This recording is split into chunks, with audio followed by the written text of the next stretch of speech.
Et maintenant, tu sais exactement ce que tu dois faire pour scaler et développer ton agence digitale SMMA et atteindre les fameux 6 chiffres par an.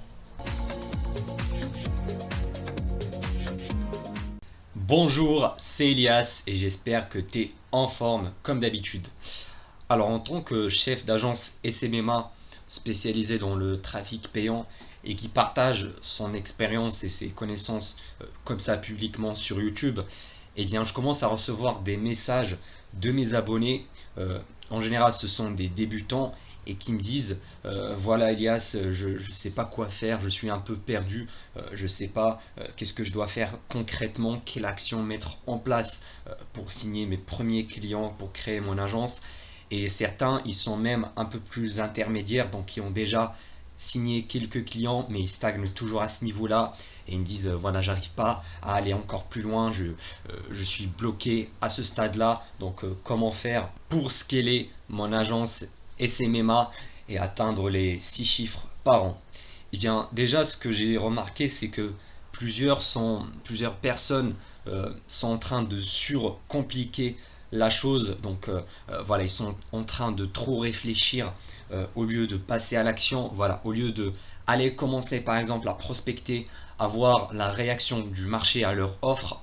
Eh bien, ils sont un peu en train de trop compliquer la chose, trop réfléchir et à passer beaucoup de temps sur des tâches voilà, qui n'ont aucune importance. Par exemple, rédiger le contrat parfait, avoir le logo parfait, le site web parfait, alors que tout ça, c'est pas ça qui va ramener de l'argent directement dans ta poche. Et je comprends tout à fait que en tant que débutant, d'ailleurs moi-même j'ai vécu ça, eh bien on va commencer, une fois qu'on a tombé sur cette opportunité du SMMA, eh bien on va commencer à faire des recherches sur YouTube, sur Google, voilà, pour se renseigner, pour s'informer.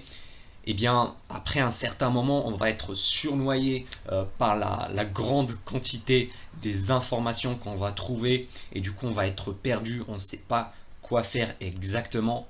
Parce qu'une agence digitale, c'est quand même un business qui est simple, qui est facile à comprendre. Voilà, tu vas prospecter des entreprises et tu vas leur vendre un service. Mais une fois que tu vas commencer à passer à l'action, à rentrer dedans, et bien là, tu vas avoir quelques petites complications, surtout quand tu vas aller plus en profondeur de chaque domaine de ton agence SMMA. Et du coup, le but de cette vidéo, c'est de t'éclaircir sur le sujet et comme ça, tu vas savoir exactement quels sont les points faibles de ton agence, de ton business et comment tu vas commencer à travailler dessus pour améliorer, pour développer ton agence, signer plus de clients, améliorer tes process, voilà, tes processus de délivrabilité, comment fournir un meilleur service et fidéliser ses clients.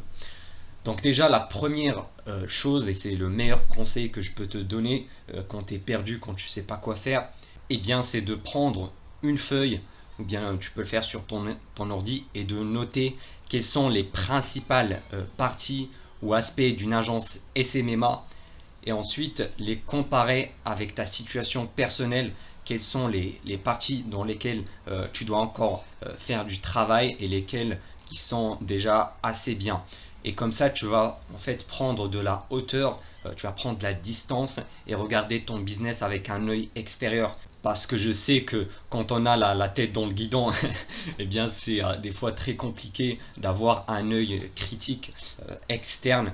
Et puis en décortiquant chaque aspect de l'agence, ça va également te donner de la clarté mentale et comme ça tu vas pouvoir détecter quels sont les points faibles, quelles sont les failles dans ton business que tu dois régler. Et d'ailleurs je vais faire ça en live avec toi, donc passons sur mon écran. Alors une agence SMMA, ça peut paraître un business un peu flou, peut-être un peu compliqué pour certains, mais pour te simplifier vraiment les choses, j'ai décortiqué une agence SMMA dans ces trois principales parties. Donc, tu as la partie prospection ou la génération de rendez-vous. C'est donc cette partie-là où on va contacter des entreprises, des prospects pour décrocher des rendez-vous, donc des meetings avec le chef d'entreprise ou avec le décisionnaire dans tous les cas. Et ensuite, la deuxième partie, c'est la vente. Donc c'est là quand on va faire les rendez-vous et qu'on va closer le client. Donc c'est à la fin de cette partie-là qu'on va closer le client, le signer et faire le process d'onboarding. Ensuite, la troisième partie, c'est la délivrabilité, c'est-à-dire la livraison de ta prestation en question, de ton service. Donc voilà, cette partie-là, c'est soit tu l'as fait toi-même, soit tu as quelqu'un dans ton équipe, que tu travailles avec un freelance qui va le faire à ta place. Et en décortiquant ton agence comme ça, tu vas rapidement savoir quelle est la faille dans ton agence. Est-ce que c'est la délivrabilité? Est-ce que tu n'arrives pas à apporter des résultats suffisants à tes clients et du coup tu es en train de signer de nouveaux clients et les perdre, les signer et les perdre? Ou bien est-ce que c'est plutôt la vente? Voilà, tu as plein de rendez-vous, tu fais plein de rendez-vous et que tu n'arrives pas à closer ou que tu n'arrives pas à répondre proprement aux objections de tes prospects. Soit c'est la prospection, donc voilà, tu n'arrives pas à générer suffisamment de rendez-vous pour pouvoir vendre. Donc déjà, je peux aller même encore plus loin et décortiquer chaque partie. Donc la prospection en elle-même, on peut la décomposer dans le, ici, attends, je vais mettre ça, le lead sourcing. Ensuite, la deuxième partie, ça va être le démarchage, donc démarcher. Donc c'est là la partie de prospection en question. C'est là où on va envoyer les messages, les emails de prospection ou le cold calling. Et puis la dernière étape, c'est le follow-up ou bien les relances. Donc c'est là où on va relancer nos prospects parce que la plupart ils vont pas répondre au premier message de démarchage. Il faut bien sûr les relancer 2, 3, 4 fois voire plus. Et pour la vente également, on peut la décortiquer en deux phases. Donc la phase du R1, donc le premier rendez-vous de découverte, c'est ce qu'on appelle également un appel stratégique ou bien l'audit où on va présenter notre audit gratuit. On va faire connaissance avec notre prospect. On va essayer voilà, de construire un lien de confiance avec lui, présenter son agence, etc. Et ensuite, la deuxième phase du rendez-vous, enfin de la vente, c'est le R2. C'est là le rendez-vous pendant lequel on va faire notre proposition commerciale. Et c'est à la fin de celui-là où on va faire notre closing, répondre aux objections et puis voilà, envoyer la facture, l'onboarding, etc. une fois que le prospect devient client. Donc avant cette phase-là, on va parler de prospect. Après ça, on va parler de client. Parce que tant que le prospect n'a pas payé, c'est pas encore un client. Et puis au niveau de la délivrabilité, ça va dépendre énormément de ton service, de la prestation que tu vas offrir. Pour ma part, je fais du trafic payant, donc Facebook Ads et Google Ads. Et pour ma part, je la décortique en 4 phases. Donc, tu as d'abord le onboarding, donc l'onboarding process. C'est là où on va voir les identifiants du client. On va mettre en place son business manager, son compte Google AdWords, etc. Également, la phase stratégie. Donc, on va réfléchir à la stratégie publicitaire globale qu'on va mettre en place avec le client. Également, le funnel, donc voilà, le tunnel complet qui va nous permettre d'acquérir des clients, voilà, pour mon client. Également, c'est ici quand on va définir quelles sont nos offres. Également, voilà, demander les créatives aux clients de faire les créatives, soit les faire toi-même si c'est le cas. Ensuite, la deuxième phase, c'est la phase du lancement, donc le lancement des publicités avec bien sûr le testing, donc le tester plusieurs publicités pour ensuite voir quelles sont celles qui performent le mieux. Donc voilà, la troisième phase, ça va être l'optimisation. Donc on va couper toutes les pubs qui sont moins rentables et on va garder juste les meilleures publicités et on va également scaler. Donc c'est la phase aussi du scaling. Et bien sûr, avec tout ça, il y a la quatrième étape qui est, on va dire, présente tout au long du chemin. Ça va être la relation client. Donc, la relation client, c'est-à-dire qu'on va toujours mettre au courant notre client de l'avancement de toutes les étapes et il faut valider à chaque fois quelles sont les publicités, les créatives, les offres qu'on va lancer parce que voilà, moi au début j'ai un petit peu négligé cette partie-là et je faisais des choses, voilà, ça m'a coûté quelques inconvenus avec des clients. Donc il faut éviter cette erreur-là. Pour gérer la relation client, moi j'utilise WhatsApp. Vraiment, c'est le meilleur outil que j'ai trouvé, surtout lorsque tu as un freelance. Tu le mets dans un groupe WhatsApp avec ton client et tu peux superviser toute la conversation, tout le projet, enfin, même sans intervenir. Bien sûr, il faut garder un œil sur son prestataire, qu'est-ce qu'il fait, etc. D'ailleurs, également pour tout ce qui est lancement, testing, tout ça, comme là j'ai passé un stade, j'ai 2 média buyers, donc c'est le média buyer qui va faire tout ça. Par contre, la partie stratégie, offre, onboarding, c'est moi qui le fais parce que le contrat, il le fait avec mon agence et ensuite je vais le mettre en relation avec mon média buyer. D'ailleurs, c'est ça l'avantage d'avoir un freelance, c'est que ça va t'enlever une grosse partie, c'est là de la délivrabilité, et toi, il va te rester juste te concentrer sur la prospection et sur la vente. Même si, bien sûr, quand j'ai commencé, quand je délivrais les résultats moi-même, je faisais cette partie-là également, parce que je travaillais un petit peu comme un freelance, comme un consultant. Mais voilà, pour scaler mon agence à 10K par mois, à 20K par mois, à des niveaux qui sont plus élevés, là, c'est obligatoire d'embaucher et de recruter. Et du coup, le processus d'une agence, en fait, il faut le voir un petit peu comme une ligne de production. Donc, on va commencer avec des leads pendant notre phase de lead sourcing, donc des prospects, et ensuite, on va les ramener dans toutes ces étapes-là jusqu'à délivrer le résultat. Donc, c'est un petit peu comme une ligne de production qui a une entrée, donc un lead, et qui a un sortie qui va être un client satisfait.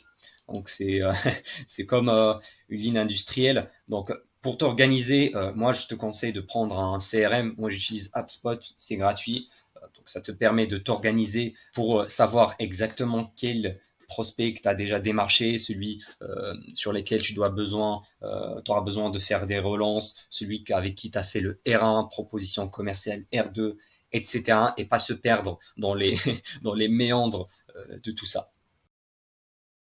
Et donc, le fait de décortiquer tous les aspects de ton agence digitale, eh bien, ça te donne une très bonne clarté mentale parce que là, tu as un regard extérieur de ce que tu fais.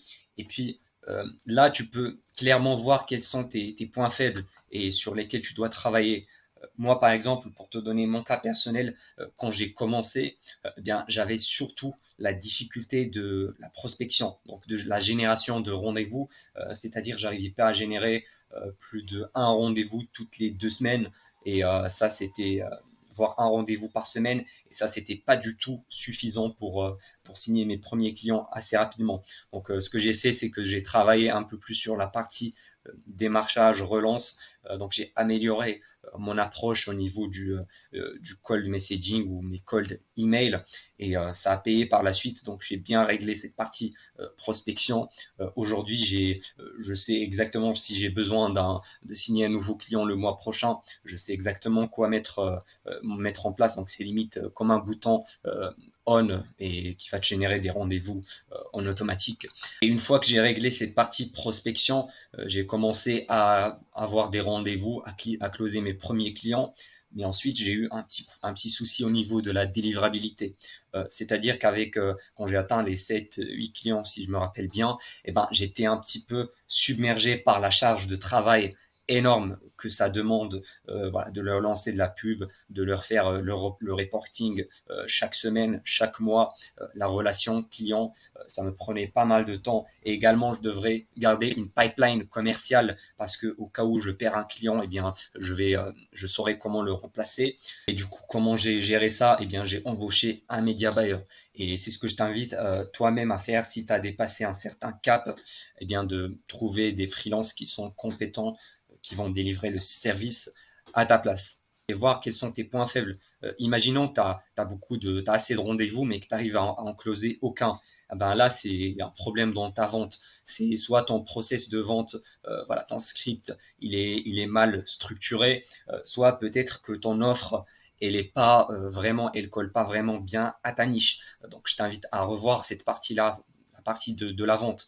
Également, voir ton taux de transformation entre le R1 et le R2. Est-ce que c'est pas trop faible? Si c'est le cas, eh bien, tu dois revoir ton offre également.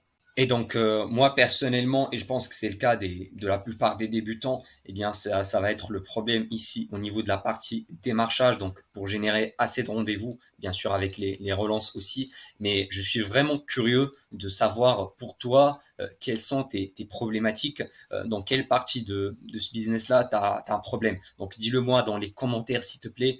J'ai envie de savoir et également, ça va aider toute la communauté à savoir également. Puis, si tu as plusieurs failles dans ton agence, eh ben, ne pourra pas être submergé enfin, s'écrouler sous la grosse charge mentale de travail que ça va te demander. Eh bien, tu peux travailler par bloc. C'est-à-dire, imaginons tu as un problème avec le démarchage, les relances et avec les R2, et puis peut-être avec l'onboarding. Eh bien, dans ce cas-là, ce que tu dois faire, c'est travailler tout d'abord par les tâches qui sont en amont. Donc déjà, commencer à bien mettre en place ton démarchage et tes relances. Comme ça, tu vas avoir déjà des rendez-vous. Et ensuite, par là, tu dois mieux bosser, tu dois mieux t'améliorer sur tes R2. Et puis ensuite que c'est fait, bah là, tu dois travailler encore plus ton onboarding. Donc voilà, tu n'as pas besoin de t'y mettre sur tous ces aspects-là en même temps, sinon tu vas être dépassé. Maintenant, je vais détailler un peu plus cette partie-là de prospection et de vente parce que je suis sûr que c'est la plus importante et c'est celle qui t'intéresse le plus. Donc, comment signer de nouveaux clients, comment améliorer son acquisition client? Eh bien, dans ce cas-là, je t'invite vraiment à faire un calcul inversé sur tes chiffres. Donc là, je vais te prendre un exemple, c'est un exemple personnel que j'ai eu personnellement à mes débuts. Donc voilà, je pense que c'est des chiffres qui sont assez réalistes pour un débutant, donc tu peux te baser dessus, euh, même si ça va dépendre bien sûr de ta niche, de ton offre, etc. Mais pour ma part, c'est du trafic payant avec Facebook Ads, c'est comme ça que j'ai commencé. Donc voilà, là au début de la pipeline commerciale, donc c'est une pipeline commerciale sous forme d'entonnoir, donc hop, je vais te dessiner un entonnoir. Donc c'est un funnel, on va commencer avec un grand nombre, on va finir avec un seul client. Donc en général, enfin, quand j'ai calculé mes chiffres, j'avais besoin déjà de 300 prospects pour avoir 10 rendez-vous. Donc ça fait un taux, je crois, de 3,3%. Donc c'est pas ouf, mais c'est pas mal non plus. Et puis sur les 10 rendez-vous que je passais, je réussissais d'avoir 4 rendez-vous environ. Donc 4 R2, parce que la vente se fait en deux phases. Et puis sur ces 4 R2, j'arrive à closer un seul, donc un client pour une prestation de 1, entre 1 et 2 K par mois. Donc c'est entre 1 et 2 000 euros par mois pour ce genre de client. Et du coup, pour te donner une idée, pour t'inspirer toi aussi, eh bien, si tu as besoin de signer, si tu veux closer un client, eh bien, tu auras besoin de faire un calcul inversé comme ça, et puis on y revient, tu auras besoin de 300 prospects. Donc pendant cette phase-là de lead sourcing, tu auras besoin d'avoir 300 prospects qualifiés pour signer ton premier client. Donc il faut faire 300 démarchages également. Donc 300 cold call ou 300 cold message ou 300 cold email. En tout cas, il faut démarcher 300 entreprises. Et du coup, ça va nous simplifier largement le calcul. C'est-à-dire, si tu veux signer ton premier client au bout de 30 jours, eh bien, tu fais les 300 divisé par 30, ça va te donner 10 prospects par jour. Donc, il faut vraiment que tu prospectes minimum 10 entreprises par jour si tu veux signer ton premier client en un mois. Si ton objectif, c'est dans 2 semaines, eh ben, tu vas le doubler. Tu dois minimum prospecter 20 personnes par jour. Et puis, si tu veux atteindre les 10K par mois et que ta prestation elle coûte 1000 euros, bah, dans ce cas-là, tu auras besoin de 10 clients. Et pour avoir les 10 clients, tu auras besoin de multiplier ça par 10. Donc, tu auras besoin de 3000 prospects. Donc, démarcher 3000 entreprises. Si tu presses à 2000 euros par mois, bah, tu auras besoin juste de 5 clients. Donc, on va diviser par 2. Tu auras besoin de prospecter juste 1500 entreprises. Donc là, j'espère que tu as une idée générale sur tout le process d'une agence SMMA et comment tu vas pouvoir la développer et la scaler toi aussi de ton côté. Donc j'espère vraiment que tu as kiffé cette vidéo. Si c'est le cas, n'oublie pas de me laisser un petit like, ça me fait vraiment plaisir. Et puis également, si tu veux aller plus loin, eh bien dans la description de cette vidéo, tu vas retrouver une étude de cas gratuite qui te montre comment je suis passé de 0 à 10 000 euros par mois avec mon agence. Donc je t'invite vraiment à aller la checker. C'était Elias, à la prochaine.